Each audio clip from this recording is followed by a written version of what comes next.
বাবার বাড়ি আর শ্বশুরবাড়ির মধ্যে অনেক তফাৎ থাকে। একটা মেয়েকে তার বাবা মার চেয়ে ভালো আর কেউ বাসে না, নিজের স্বামীও না।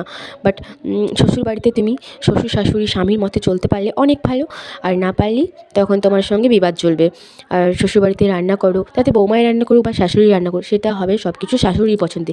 তাতে বৌমা খেলো বা না খেলো তাতে কারো কিছু যায় আসবে না। আর শাশুড়ি তো রান্না করবে, তাতে বৌমাকে জিজ্ঞেসও করবে না কি রান্না করছে বা করে না। কিন্তু সেটা যখন বেড়ে যাবে তখন তার ছেলে এসে বলবে, আগের থেকে বলতে পারো না রান্নাটা করে ফেলা যাচ্ছে, মাকে তো বলে দিতে পারো। আর আসলে সেটা ছেলে জানবেই না, যে তার মা জিজ্ঞেস করে বা জানছি না জানছি, আমি কিছু জানতেই পারছি না কি রান্না করছে কাজ। বৌমা খেলো না খেলো তার কিছু এসে যায় না, তাদের পছন্দে রান্না করে, অথচ তার ছেলে কথা শোনাবে। আবার কোনো আত্মীয় আসার কথা থাকলে সেখানে যদি রান্না বেড়ে যায়, সেখানেও সে যদি না আসে তখন তার দায়ও পড়ে বৌমার উপর। আগের থেকে বলতে পারো না রান্নাটা বেড়ে গেল, নষ্ট হচ্ছে শুধু শুধু। আরে ভাই, এত বেড়ে গেলো কথাটা যে বলছো, যখন ডিম মাছ মাংস করছো তখন দেখবে ভাগটা বৌমার পাতেই কম পড়ছে, তখন তার বলো না যে খাবারটা বেড়ে গেছে বৌমা খেয়ে নাও। তখন তার ছেলে বলবে, ও আমি তো কম এনেছিলাম তাই হয়তো কম পড়ে গেছে ভাগে। এটাই শ্বশুরবাড়ি।